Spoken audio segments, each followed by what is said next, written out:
श्रीगणेशाय नमः। अथ श्री नारायण हृदय स्तोत्र विनियोगः। अस्य श्री नारायण हृदय स्तोत्र महामन्त्रस्य ब्रह्मा ऋषिः अनुष्टुप् छन्दः। नारायणो देवता नारायण प्रीत्यर्थे पाठे विनियोगः। उद्यदादित्यसङ्काशं पीतवासं चतुर्भुजं शङ्खचक्रगदापाणिं ध्याये लक्ष्मीपतिं हरेम्।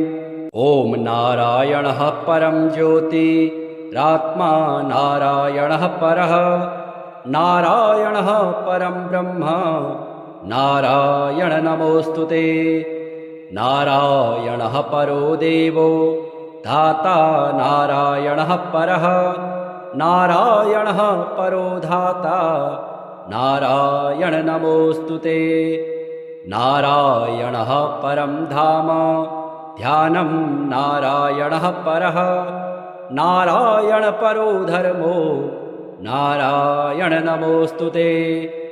नारायणः परो देवो विद्या नारायणः परः विश्वं नारायणः साक्षान् नारायण नमोऽस्तुते।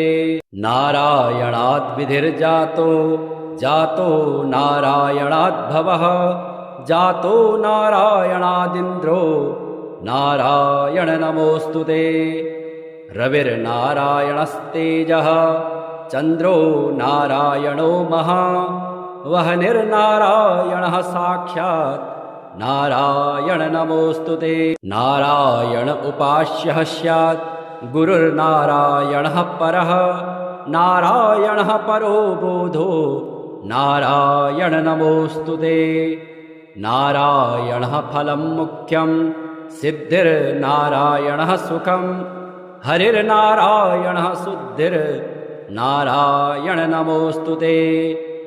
निगमा वेदितानन्त कल्याण गुणवारिधे नारायण नमस्तेस्तु नरकारणवतारक। जन्म मृत्यु जरा व्याधि पारतन्त्र्यादिभिः सदा दोषैर्स्पृष्टरूपाय नारायण नमोऽस्तुते। वेदशास्त्रार्थ्यं विज्ञान साध्यभक्त्येकगोचर नारायण नमस्तेस्तु मामुद्धर भवानवात्। नित्यानन्द महोदार परात्पर जगत्पते नारायण नमस्तेस्तु मोक्ष साम्राज्यदायिने। आब्रह्मस्तं पर्यन्तमखिलात्म महाश्रय सर्वभूतात्मभूतात्मन् नारायण नमोऽस्तुते। पालिताशेषलोकाय पुण्यश्रवणकीर्तन नारायण नमस्तेस्तु प्रलयोदकसायिने। निरस्त सर्वदोषाय भक्त्यादि गुणदायिने नारायण नमस्तेस्तु त्वां विना नहि मे गतिः। धर्मार्थ काम मोक्षाख्य पुरुषार्थ प्रदायिने नारायण नमस्तेस्तु पुनस्तेस्तु नमो नमः। नारायण त्वमेवासि दहराख्ये हृदि स्थितः प्रेरिता प्रेयमाणानां त्वया प्रेरितमानसः। त्वदाज्ञां शिरसा कृत्वा भजामि जनपावनं नानोपासनमार्गाणां भवकृत् भावबोधकः। भावार्थकृत भवातीतो भवसौख्यप्रदो मम त्वन्मायामोहितं विश्वं त्वयैव परिकल्पितं। त्वदधिष्ठानमात्रेण सा वै सर्वार्थकारिणी त्वमेव तां पुरस्कृत्य मम कामान् समर्थय। न मे त्वदन्यस्त्रातास्ति त्वदन्यं न हि दैवतं त्वदन्यं न हि जानामि पालकं पुण्यवर्धनं। यावत् सांसारिको भावो मनस्थो भावनात्मकः तावत् सिद्धिर्भवेत् साध्या सर्वदा सर्वदा विभो। पापिनामहमेकाग्रो दयालूनां त्वमग्रणीः दयनीयो मदन्योऽस्ति तव कोऽत्र जगत्त्रये। त्वयाहं नैव शिष्टश्चेत् न स्यात् तव दयालुता आमयो वा न शिष्टश्चेत् दोषधस्य वृथोदयः। पापसङ्गपरिश्रान्तः पापात्मा पापरूपधिक् त्वदन्यः कोऽत्र पापेभ्यः त्रातास्ति जगति तले। त्वमेव माता च पिता त्वमेव बन्धुश्च सखा त्वमेव विद्या द्रविणं त्वमेव सर्वं मम देवदेव। प्रार्थना दशकं चैव मूलाष्टकमतः परं यः पठेत् शृणुया नित्यं तस्य लक्ष्मीः स्थिरा भवेत्। नारायणस्य हृदयं सर्वाभीष्टफलप्रदं लक्ष्मीहृदयकं स्तोत्रं यदि चेदद्विना कृतं तत्सर्वं निष्फलं प्रोक्तं लक्ष्मीः क्रुध्यते सर्वदा। एतत् संकलितं स्तोत्रं सर्वाभीष्टफलप्रदम् जपेत् संकलितं कृत्वा सर्वाभीष्टमवाप्नुयात्। नारायणस्य हृदयम् आदौ जप्त्वा ततः परम् लक्ष्मी हृदयकं स्तोत्रं जपेन्नारायणं पुनः पुनर्नारायणं जप्त्वा पुनर्लक्ष्मीनुतिं जपेत्। तद्वद्होमादिकं कुर्यात् देतत् संकलितं शुभम् एवं मध्ये द्विवारेण जपेत् संकलितं शुभम्।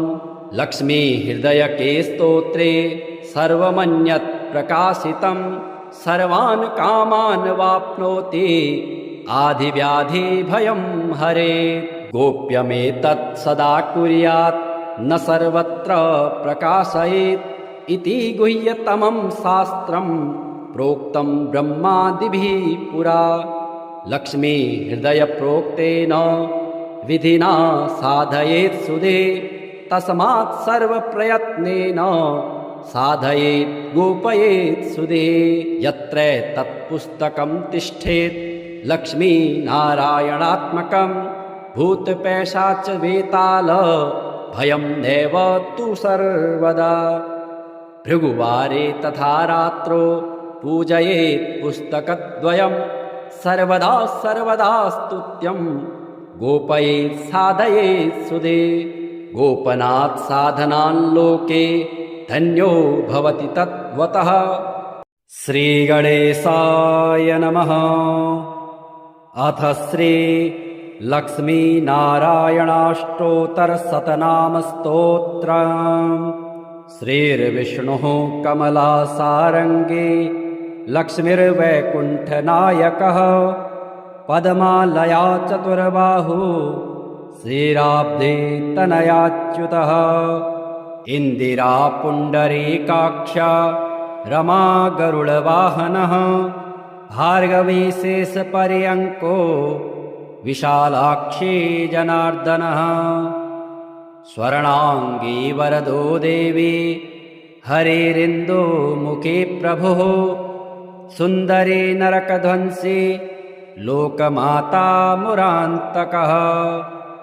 भक्तप्रिया दानवारिः अम्बिका मधुसूदनः वैष्णवी देवकी पुत्रो रुक्मिणी केशिमर्दनः। वरलक्ष्मी जगन्नाथः कीरवाणी हलायुधः नित्या सत्यव्रतो गौरी सौरिः कान्तासुरेश्वरः। नारायणी हृषीकेशः पद्महस्ता त्रिविक्रमः माधवी पद्मनाभश्च स्वर्णवर्णानिरीश्वरः। सती पीताम्बरः शान्ता वनमाली क्षमा नघः जयप्रदा बलिध्वंसी वसुधा पुरुषोत्तमः राज्यप्रदाखिलाधारो माया कंसविदारणः महेश्वरी महादेवो परमा पुण्यविग्रह रमा मुकुन्दः सुमुखे मुचुकुन्द वरप्रदः वेदवेद्याब्दिजा माता सुरूपार्केन्दुलोचनः पुण्याङ्गना पुण्यपादो पावनी पुण्यकीर्तनः विश्वप्रिया विश्वनाथो वाग्रूपी वासवानुजः सरस्वती स्वर्णगर्भो गायत्री गोपिकाप्रियः यज्ञरूपा यज्ञभोक्ता भक्ताभीष्टप्रदा गुरुः स्तोत्रक्रिया स्तोत्रकारः सुकुमारे सुवर्णकः मानिनी मन्दरधरो सावित्री जन्मवर्जितः मन्त्रगोप्त्री महेश्वासो योगिनी योगवल्लभः जयप्रदा जयकरः रक्षित्री सर्वरक्षकः अष्टोत्तरशतं नाम्नां लक्ष्म्या नारायणस्य च यः पठेत् प्रातरुत्थाय सर्वदा विजयी भवेत् उद्यदादित्यसङ्काशं पीतवासं चतुर्भुजं शङ्खचक्रगदापाणिं ध्यायेत् लक्ष्मीपतिं हरेम् ॐ नारायणः परं ज्योतिरात्मा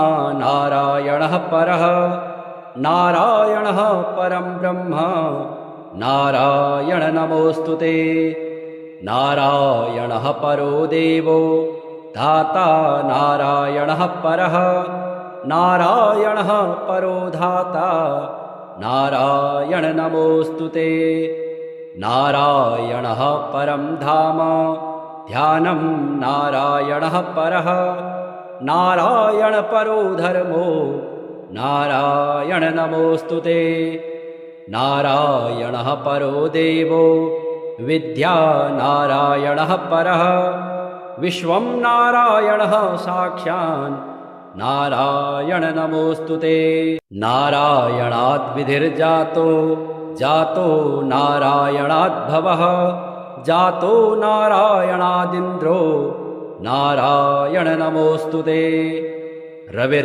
रविर्नारायणस्तेजः चन्द्रो नारायणो महा वह्निर्नारायणः साक्षात् नारायण नमोऽस्तुते नारायण उपास्यः स्यात् गुरुर्नारायणः परः नारायणः परो बोधो नारायण नमोऽस्तुते नारायणः फलं मुख्यं सिद्धिर्नारायणः सुखं हरिर्नारायणः शुद्धिर्नारायण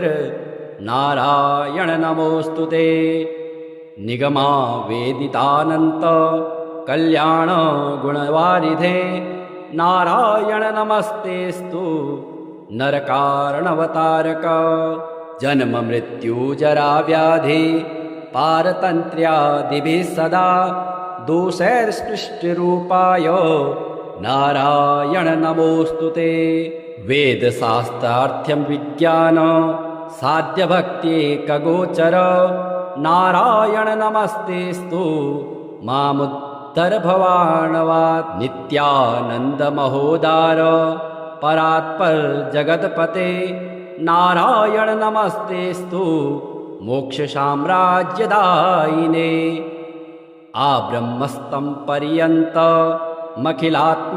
महाश्रय सर्वभूतात्मभूतात्मन् नारायण नमोऽस्तुते पालिताशेषलोकाय पुण्यश्रवणकीर्तन नारायण नमस्तेस्तु प्रलयोदकसायिने निरस्त सर्वदोषाय भक्त्यादि गुणदायिने नारायण नमस्तेस्तु त्वां विना नहि मे गतिः धर्मार्थ काम मोक्षाख्य पुरुषार्थ प्रदायिने नारायण नमस्तेस्तु पुनस्तेस्तु नमो नमः नारायण त्वमेवासि दहराख्ये हृदि स्थितः प्रेरिता प्रेयमाणानां त्वया प्रेरितमानसः त्वदाज्ञां शिरसा कृत्वा भजामि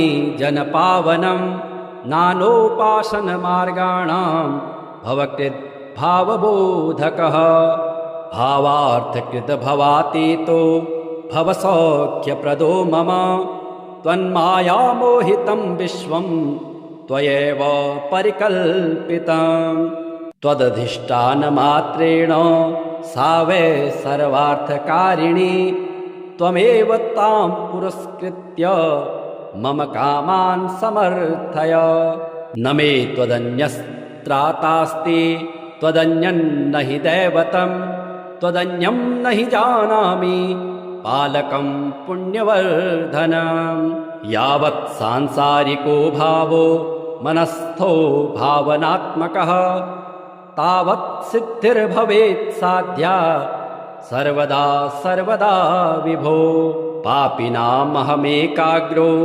दयालूनां त्वमग्रणिः दयनीयो मदन्योऽस्ति तव कोऽत्र जगत्त्रये त्वयाहं नैव शिष्टश्चेत् न स्यात् तव दयालुता आमयो वा न शिष्टश्चेत् दोषधस्य वृथोदयः पापसङ्गपरिश्रान्तः पापात्मा पापरूपधिक् त्वदन्यः कोऽत्र पापेभ्यः त्रातास्ति जगति तले त्वमेव माता च पिता त्वमेव बन्धुश्च सखा त्वमेव विद्या द्रविणं त्वमेव सर्वं मम देवदेव प्रार्थना दशकं चैव मूलाष्टकमतः परं यः पठेत् शृणुया नित्यं तस्य लक्ष्मीः स्थिरा भवेत्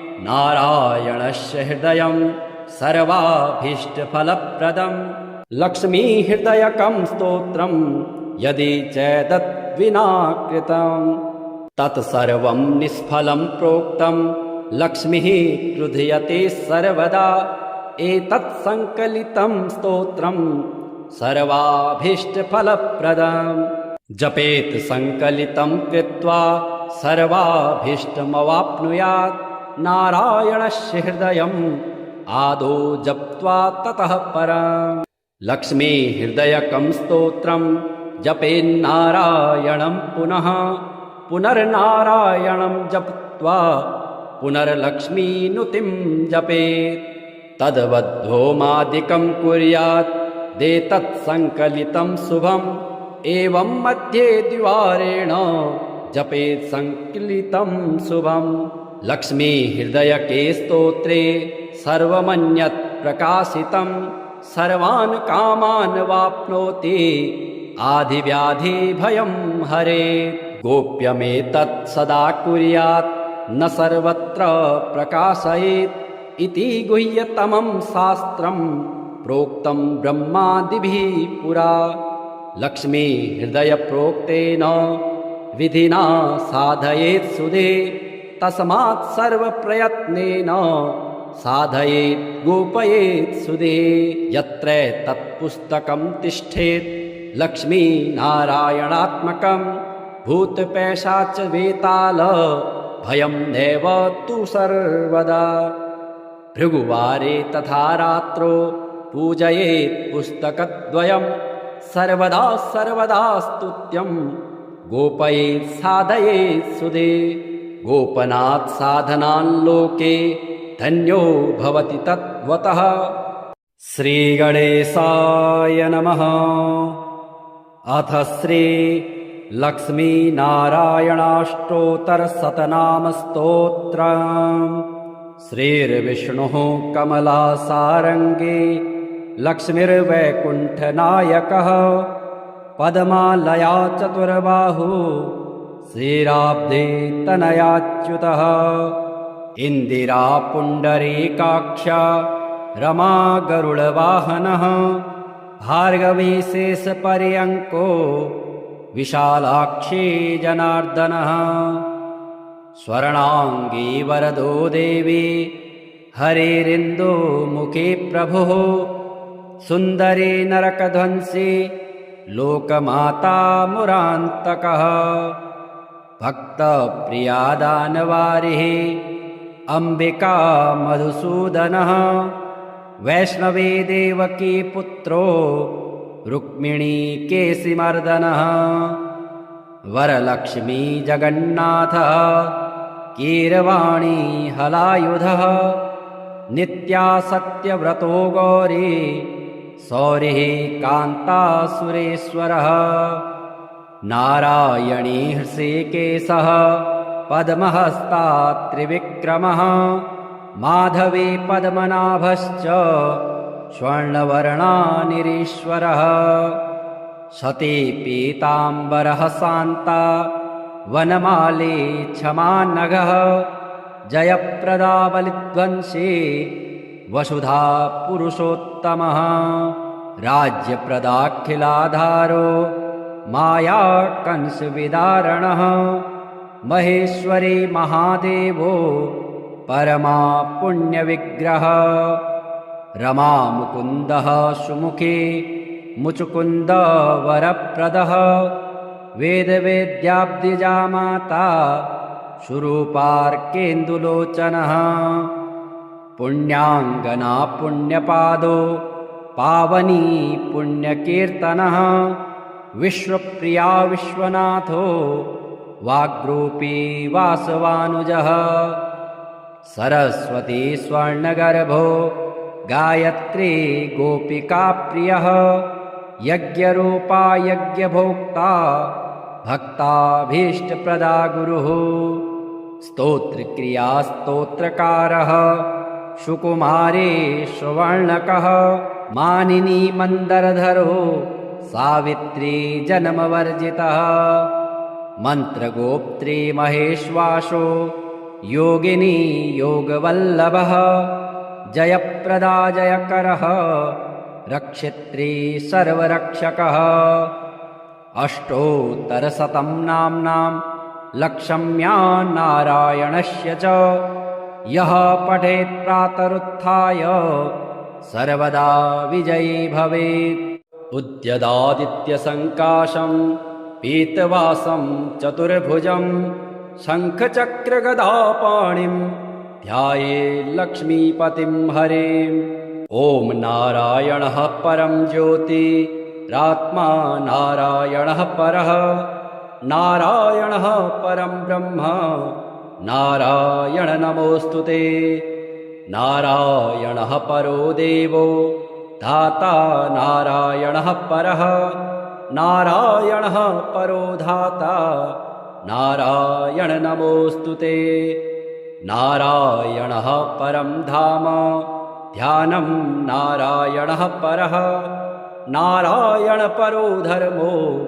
नारायण नमोऽस्तुते नारायणः परो देवो विद्या नारायणः परः विश्वं नारायणः साक्षान् नारायण नमोऽस्तुते नारायणाद्विधिर्जातो जातो नारायणाद्भवः जातो नारायणादिन्द्रो नारायण नमोऽस्तुते रविर्नारायणस्तेजः चन्द्रो नारायणो महा वह्निर्नारायणः साक्षात् नारायण नमोऽस्तुते नारायण उपास्यः स्यात् गुरुर्नारायणः परः नारायणः परो बोधो नारायण नमोऽस्तुते नारायणः फलं मुख्यं सिद्धिर्नारायणः सुखं हरिर्नारायणः शुद्धिर्नारायण नमोऽस्तुते निगमा वेदितानन्त कल्याण गुणवारिधे नारायण नमस्तेस्तु नरकारणवतारक जन्म मृत्यु जरा व्याधि पारतन्त्र्यादिभिः सदा दोषैर्सृष्टिरूपाय नारायण नमोऽस्तुते वेदशास्त्रार्थ्यं विज्ञान साध्यभक्त्येकगोचर नारायण नमस्तेस्तु मामुद्धर भवार्णवात्। नित्यानंद महोदार परात्पर जगतपते नारायण नमस्तेस्तु मोक्ष साम्राज्यदायिने। आब्रह्मस्तं पर्यन्तमखिलात्म महाश्रय सर्वभूतात्मभूतात्मन् नारायण नमोस्तुते। पालिताशेषलोकाय पुण्यश्रवणकीर्तन नारायण नमस्तेस्तु प्रलयोदकसायिने। निरस्त सर्वदोषाय भक्त्यादि गुणदायिने नारायण नमस्तेस्तु त्वां विना नहि मे गतिः। धर्मार्थ काम मोक्षाख्य पुरुषार्थ प्रदायिने नारायण नमस्तेस्तु पुनस्तेस्तु नमो नमः। नारायण त्वमेवासि दहराख्ये हृदि स्थितः प्रेरिता प्रेयमाणानां त्वया प्रेरितमानसः। त्वदाज्ञां शिरसा कृत्वा भजामि जनपावनं नानोपासनमार्गाणां भवकृद्भावबोधकः। भावार्थकृतभवातीतो भवसौख्यप्रदो मम त्वन्मायामोहितं विश्वं त्वयैव परिकल्पितं। त्वदधिष्ठानमात्रेण सा वै सर्वार्थकारिणी त्वमेव तां पुरस्कृत्य मम कामान् समर्थय। न मे त्वदन्यस्त्रातास्ति त्वदन्यन्न हि दैवतं त्वदन्यं न हि जानामि पालकं पुण्यवर्धनं। यावत् सांसारिको भावो मनस्थो भावनात्मकः तावत् सिद्धिर्भवेत् साध्या सर्वदा सर्वदा विभो। पापिनामहमेकाग्रो दयालूनां त्वमग्रणिः दयनीयो मदन्योऽस्ति तव कोऽत्र जगत्त्रये। त्वयाहं नैव शिष्टश्चेत् न स्यात् तव दयालुता आमयो वा न शिष्टश्चेत् दोषधस्य वृथोदयः। पापसङ्गपरिश्रान्तः पापात्मा पापरूपधिक् त्वदन्यः कोऽत्र पापेभ्यः त्रातास्ति जगति तले। त्वमेव माता च पिता त्वमेव त्वमेव बन्धुश्च सखा त्वमेव त्वमेव विद्या द्रविणं त्वमेव त्वमेव सर्वं मम देवदेव। प्रार्थना दशकं चैव मूलाष्टकमतः परं यः पठेत् शृणुया नित्यं तस्य लक्ष्मीः स्थिरा भवेत्। नारायणस्य हृदयं सर्वाभीष्टफलप्रदं लक्ष्मीहृदयकं स्तोत्रं यदि चेदद्विना कृतं तत्सर्वं निष्फलं प्रोक्तं लक्ष्मीः क्रुध्यते सर्वदा। एतत् संकलितं स्तोत्रं सर्वाभीष्टफलप्रदं जपेत् संकलितं कृत्वा सर्वाभीष्टमवाप्नुयात्। नारायणस्य हृदयम् आदौ जप्त्वा ततः परम् लक्ष्मी हृदयकं स्तोत्रं जपेन्नारायणं पुनः पुनर्नारायणं जप्त्वा पुनर्लक्ष्मीनुतिं जपेत्। तद्वद्होमादिकं कुर्यात् देतत् संकलितं शुभम् एवं मध्ये द्विवारेण जपेत् संकलितं शुभम्। लक्ष्मी हृदयके स्तोत्रे सर्वमन्यत् प्रकाशितं सर्वान् कामान् वाप्नोति आधिव्याधिभयं हरेत्। गोप्यमेतत् सदा कुर्यात् न सर्वत्र प्रकाशयेत् इति गुह्यतमं शास्त्रं प्रोक्तं ब्रह्मादिभिः पुरा। लक्ष्मी हृदय प्रोक्तेन विधिना साधयेत् सुधे तस्मात् सर्वप्रयत्नेन साधयेत् गोपयेत् सुधे। यत्र तत्पुस्तकं तिष्ठेत् लक्ष्मीनारायणात्मकं भूतपैशाच वेताल भयं नैव तु सर्वदा। भृगुवारे तथा रात्रो पूजयेत् पुस्तकद्वयं सर्वदा सर्वदा स्तुत्यं गोपयेत् साधयेत् सुदे। गोपनात् साधनान् लोके धन्यो भवति तद्वतः। श्रीगणेशाय नमः। अथ श्री लक्ष्मीनारायणाष्टोत्तरशतनामस्तोत्रम्। श्रीर्विष्णुः कमलासारङ्गी लक्ष्मीर्वैकुण्ठनायकः पद्मालया चतुर्बाहु श्रीराब्धे तनयाच्युतः। इन्दिरा पुण्डरीकाक्ष रमा गरुडवाहनः भार्गवी शेषपर्यङ्को विशालाक्षी जनार्दनः। स्वर्णाङ्गी वरदो देवी हरिरिन्दुमुखी प्रभुः सुन्दरी नरकध्वंसी लोकमाता मुरान्तकः। भक्तप्रिया दानवारिः अम्बिका मधुसूदनः वैष्णवी देवकी पुत्रो रुक्मिणी केशिमर्दनः। वरलक्ष्मी जगन्नाथः कीरवाणी हलायुधः नित्या सत्यव्रतो गौरी सौरिः कान्तासुरेश्वरः।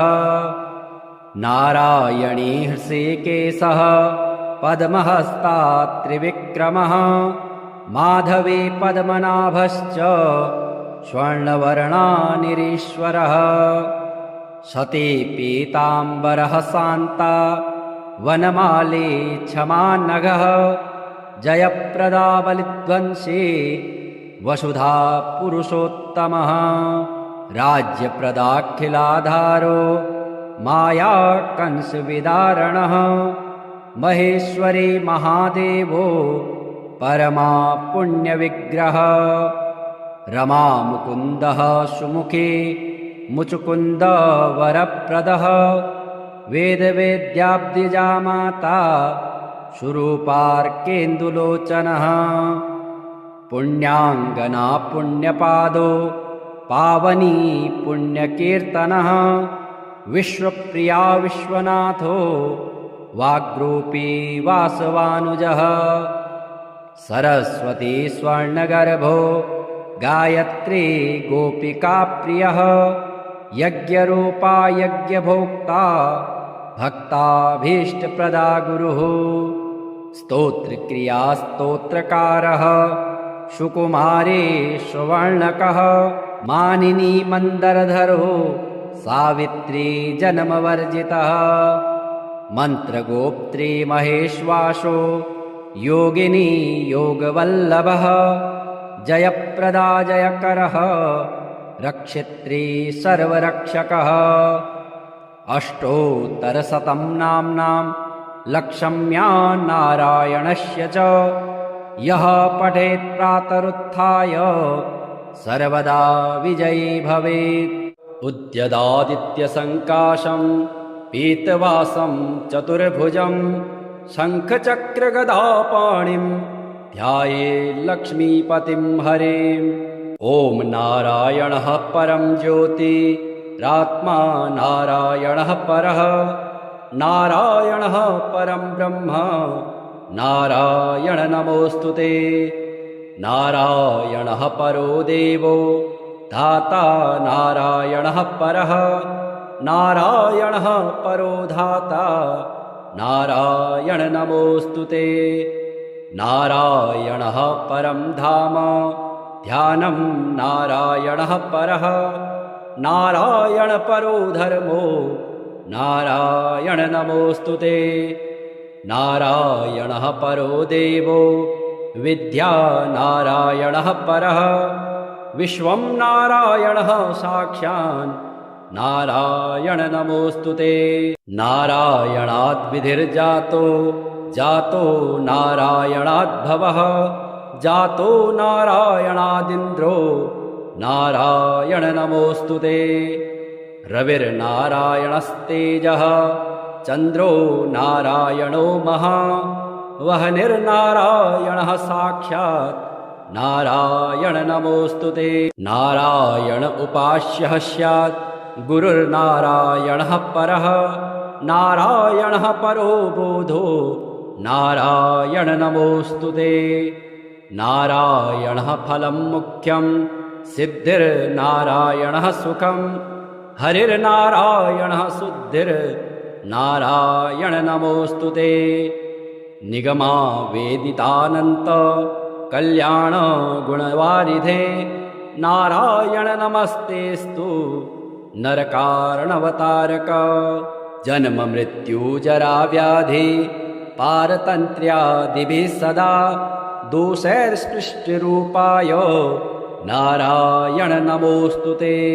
वेदशास्त्रार्थ्यं विज्ञान साध्यभक्त्येकगोचर नारायण नमस्तेस्तु मामुद्धर भवाणवात्। नित्यानन्द महोदार परात्पर जगत्पते नारायण नमस्तेस्तु मोक्ष साम्राज्यदायिने। आब्रह्मस्तं पर्यन्तमखिलात्म महाश्रय सर्वभूतात्मभूतात्मन् नारायण नमोऽस्तु ते। पालिताशेषलोकाय पुण्यश्रवणकीर्तन नारायण नमस्तेस्तु प्रलयोदकसायिने। निरस्त सर्वदोषाय भक्त्यादि गुणदायिने नारायण नमस्तेस्तु त्वां विना नहि मे गतिः।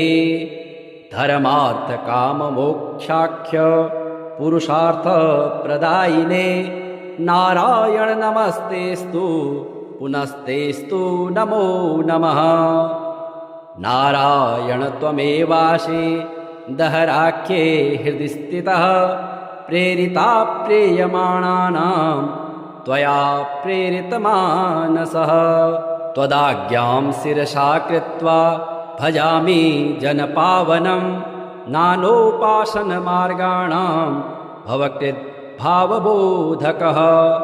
भावार्थकृतभवातीतो भवसौख्यप्रदो मम त्वन्मायामोहितं विश्वं त्वयैव परिकल्पितं। त्वदधिष्ठानमात्रेण सा वै सर्वार्थकारिणी त्वमेव तां पुरस्कृत्य मम कामान् समर्थय। न मे त्वदन्यस्त्रातास्ति त्वदन्यन्न हि दैवतं त्वदन्यं न हि जानामि पालकं पुण्यवर्धनं। यावत् सांसारिको भावो मनस्थो भावनात्मकः तावत् सिद्धिर्भवेत् साध्या सर्वदा सर्वदा विभो। पापिनामहमेकाग्रो दयालूनां त्वमग्रणिः दयनीयो मदन्योऽस्ति तव कोऽत्र जगत्त्रये। त्वयाहं नैव शिष्टश्चेत् न स्यात् तव दयालुता आमयो वा न शिष्टश्चेत् दोषधस्य वृथोदयः। पापसङ्गपरिश्रान्तः पापात्मा पापरूपधिक् त्वदन्यः कोऽत्र पापेभ्यः त्रातास्ति जगति तले। त्वमेव माता च पिता त्वमेव त्वमेव बन्धुश्च सखा त्वमेव त्वमेव विद्या द्रविणं त्वमेव त्वमेव सर्वं मम देवदेव।